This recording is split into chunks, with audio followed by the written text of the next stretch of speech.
Ora, mi fa piacere che sul piano partitico un consigliere di Fratelli d'Italia si senta in dovere di giustificare un assessore di Fratelli d'Italia.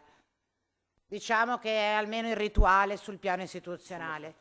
A me non interessa sapere se l'assessore, dov'è l'assessore anziché essere qua. Immagino, ne sono certa, che sia impegnata in attività istituzionali. Ci mancherebbe altro, cosa pensiamo, che sia in vacanza?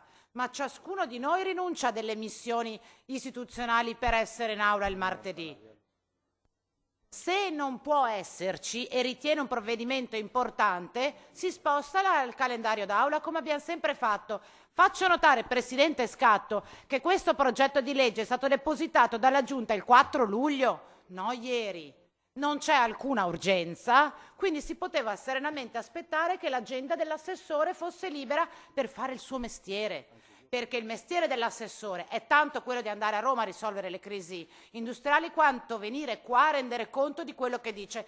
Peraltro un provvedimento assunto e presentato da chi l'ha preceduta, quindi di cui rispetto al quale non addosso neppure la responsabilità all'assessore Mantoan, ma sul piano politico io continuo a ritenere che tanto in commissione quanto in aula sarebbe segno di rispetto istituzionale che gli assessori venissero come hanno fatto Canera e Corazzari, che non credo non avessero niente di meglio da fare oggi. Punto primo. Hai appena finito di essere al Balbi con il Presidente a fare la conferenza stampa, quindi eri in zona. Anche la De Berti e Lanzarin. De Berti e Lanzarin c'è sempre, sa che glielo... Ho chiesto io di Posso finire? Lasciate parlare la Camani senza fare dialogo. Camani, prego. Grazie. Seconda questione. No, Presidente Scatto. Io non accetto che lei ci rimproveri o mi rimproveri di aspettare l'Aula per fare la discussione. Perché io vorrei sapere se lei, a proposito di onestà intellettuale, ha il coraggio di ricordare quante volte io nella commissione che lei presiede intervengo, puntualizzo, quante volte mi avete lei per prima rimproverato che facevo perdere tempo alla commissione anche su questo provvedimento. Quindi se io posso e finché posso, la discussione provo sempre a farla in commissione, sempre, a costo di avere gli sbuffi di tanti colleghi che il mercoledì non hanno voglia di perdere tempo nella sua commissione. Tant'è che, come lei potrà ricordare, anche su questo provvedimento ho cercato di contribuire per sistemare un articolo che non ci convinceva. Quando trovo un interlocutore che ha voglia di ascoltare le mie, le nostre considerazioni in commissione, sono a disposizione. E anche la manovra emendativa che ho presentato oggi va esattamente in questa direzione. Dare una mano per quanto si può, posso io e per quanto sono le mie competenze. Punto primo. Ora poi, Presidente Scatto, siccome lei non è solo la Presidente della Commissione che ha licenziato questo provvedimento, ma è anche la relatrice per l'Aula, io le chiedo nuovamente dove vede l'adeguamento ordinamentale, la semplificazione amministrativa in alcuni dei passaggi che in questo progetto di legge sono contenuti. Torno a farle un esempio. Ma esattamente quale semplificazione, quale miglioramento, quale utilità hanno i cittadini, togliendo da una legge il parere di un comitato su un atto che non viene mai fatto dal 2009? Perché a me sembra che anziché la semplificazione amministrativa per i cittadini, ci sia la presa in giro del Consiglio regionale in questa proposta che lei definisce ordinamentale. Io mi sarei aspettata che lei chiedesse, come Presidente di Commissione, che dovrebbe avere il compito di valutare quel piano triennale. Cara Giunta, ma dov'è il piano triennale? Non ho mai sentito una parola dalla capogruppo in Commissione per chiedere alla Giunta di rendere conto al Consiglio regionale, che ha la competenza esclusiva sulla programmazione del lavoro e dell'istruzione, di vedere il piano, di condividere la programmazione, di condividere la progettazione. E lei non mi può, è insostenibile che l'eliminazione di un parere, di un comitato che è stato istituito, come la legge prevede all'inizio legislatura, che non è mai stato convocato in 4 anni quel comitato, togliere quel parere lì su quell'atto che non fate dal 2009 è una semplificazione della vita dei cittadini e delle imprese? A me sembra una complicazione la vita del Consiglio regionale. Primo. Seconda cosa, mi spiega dov'è la semplificazione amministrativa o l'adeguamento ordinamentale nel togliere il parere della Commissione sul programma dei Veneti nel mondo, della giornata dei Veneti nel mondo? Perché anche qua mettiamo in fila le cose, Presidente Scatto. La legge che istituisce la giornata per i Veneti nel mondo dice che la Giunta deve annualmente fare il programma per le celebrazioni dei Veneti nel mondo. E che dovrebbe essere un programma, lo dice la legge, quella che avete votato voi, che dovrebbe essere un programma fatto di seminari, di incontri, di manifestazioni, di approfondimenti, di mostre, di relazione con le scuole, per parlare del fenomeno della grande migrazione del Veneto. Ed effettivamente, se lei come Presidente di Commissione pretendesse che la Giunta rispettasse la legge che voi avete scritto e votato, dovrebbe dire alla Giunta: fate questo programma. E se il programma fosse fatto così, avrebbe un senso il parere della Commissione. Perché allora discutiamo quale seminario, quale mostra, quale pubblicazione, quale attività. Ma siccome da quando io sono in questo Consiglio regionale e da quando lei è Presidente della Commissione Cultura, il programma annuale della giornata dei Veneti del mondo coincide con ciò che l'Associazione Veneti del Mondo della provincia X o della provincia Y dice alla Giunta di fare, e la Giunta quello fa. L'Associazione Veneti del Mondo, per esempio, diciamolo a chi ci ascolta, ha deciso che quest'anno la giornata per la celebrazione dei Veneti del Mondo dovrà essere la celebrazione delle bonifiche dell'Agropontino. Capisce, Assessore Scatto, dove sta la realtà? Sì, no, meno male, no. Presidente Scatto, dove sta la realtà? Ma è ovvio che se viene l'assessore che non mi presenta il programma annuale come prevede la legge che voi avete scritto e votato, fatto di seminari, convegni, libri, attività nelle scuole, mostre, ma è una giornata in cui voi date 100.000 euro a turno all'associazione di una provincia piuttosto che di un'altra, dei Veneti del Mondo, per fargli fare quello che loro dicono che serve. Ma potrò io, quando arrivo in commissione per chiedere il parere, dire che questa cosa fa schifo? Ma non fa schifo perché la proposta dell'associazione non va bene, fa schifo perché dove sta la politica? Dove sta il rispetto delle leggi? Ed ecco l'umiliazione a cui ci costringete con questo ordinamentale. Voi ci fate fare le leggi che poi voi non rispettate. Fate la legge sulle politiche del lavoro e dell'istruzione in Regione Veneto, dove c'è un piano triennale, la fate voi.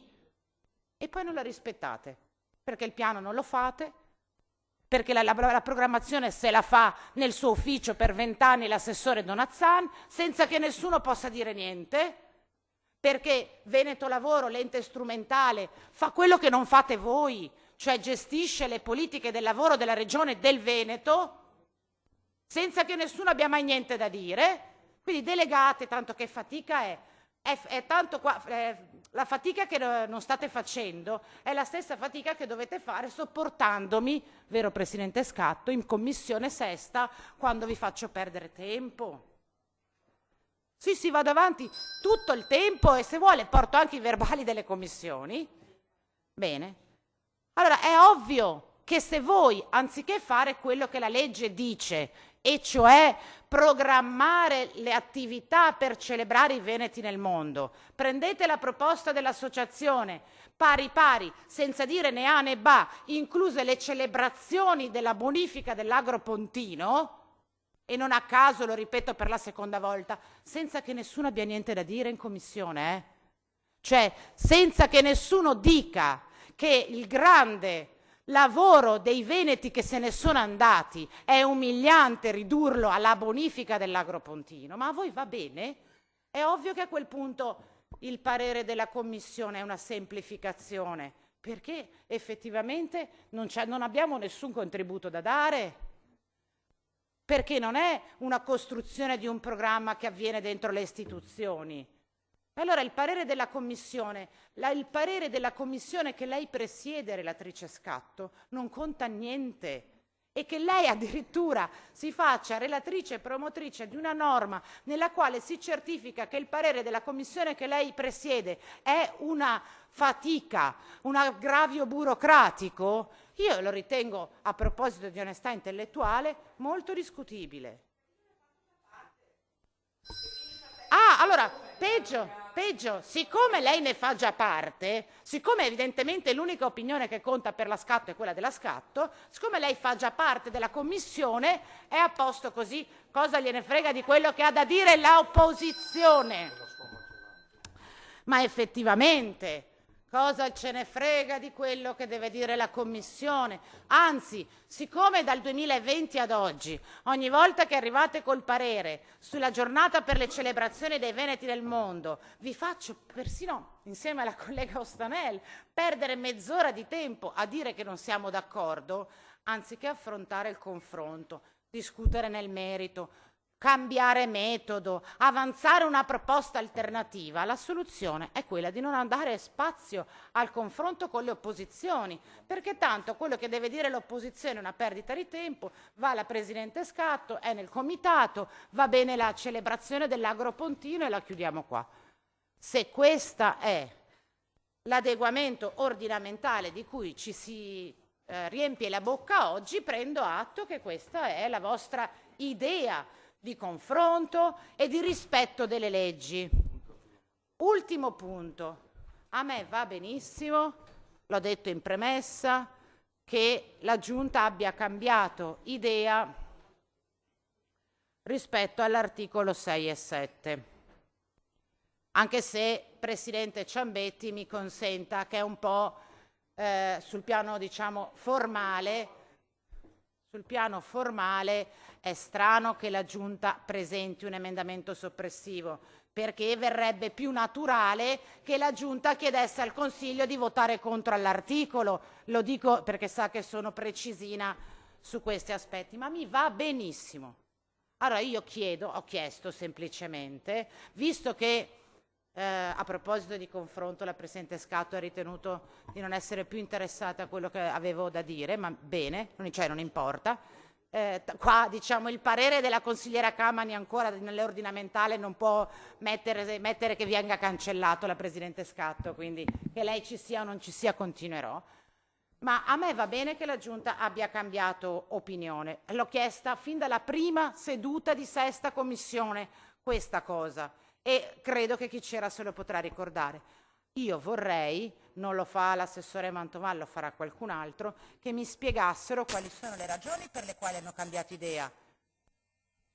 Qual è l'idea dell'organizzazione delle politiche attive per il lavoro che ha questa Giunta? Se abbiamo intenzione possiamo permetterci di pensare di intervenire sulla legge 3 del 2009 in maniera più strutturale per costruire un sistema più efficace?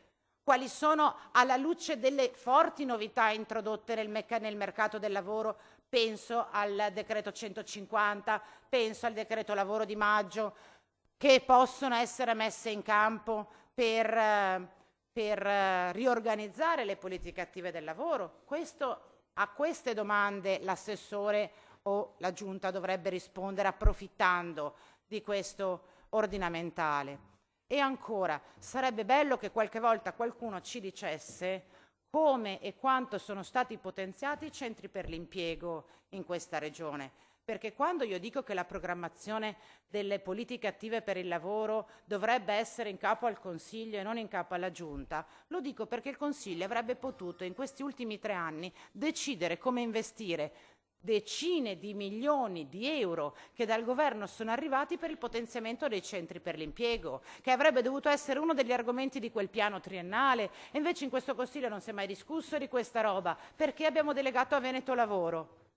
Questo Consiglio avrebbe potuto discutere dei servizi per l'orientamento al lavoro, di come funziona l'apprendistato, di come non funziona il tirocinio extracurricolare. E invece di questa cosa il Consiglio non è mai chiamato a discutere perché abbiamo delegato tutto a Veneto Lavoro.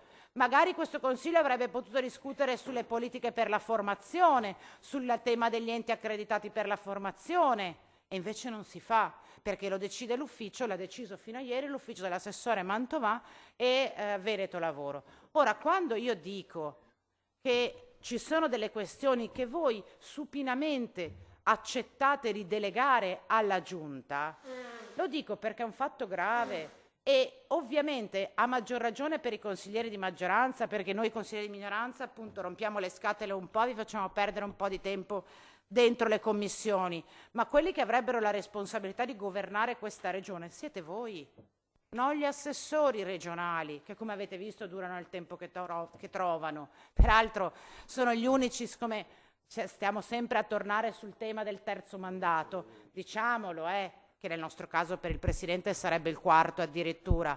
È vero, ha ragione il Presidente quando dice che solo per i Presidenti di Regione esiste il doppio mandato, il limite al secondo mandato. Vero fino a un certo punto, perché esiste anche soltanto per un'altra categoria, per gli assessori della Regione del Veneto, che sono gli unici assessori in tutte le 20 regioni che hanno il limite di 2 mandati. Ed è un limite che non è che ho proposto io, l'ha proposto il Presidente Zaia, perché vi ha spiegato che dopo 10 anni che fate gli assessori è meglio dare aria a quegli uffici, è meglio dare il giro a quegli uffici e la competenza ce ne sarà un altro più bravo di lei, assessore Corrazzari, anche se i veneti vi chiedono di restare, voi ve ne dovete andare a casa. Ma non è sbagliato. Io sto con Corazzari. Non è sbagliato se vediamo quello che è successo in questi 20 anni dentro l'ufficio dell'assessore Donazzà. Questo lo dico perché ogni tanto se la politica non percorre, non frequenta certe stanze, il problema cade addosso a tutti. Il problema cade addosso a tutti. Quindi se la politica cominciasse ad occupare questa distanza e decidessimo che vogliamo fare il nostro lavoro, e cioè scrivere le leggi e verificare che siano rispettate e programmare e governare la Regione del Veneto per il compito che la legge affida al Consiglio regionale, io credo faremmo un servizio migliore a chi ci ha votato e ai cittadini del Veneto che ci chiedono di continuare.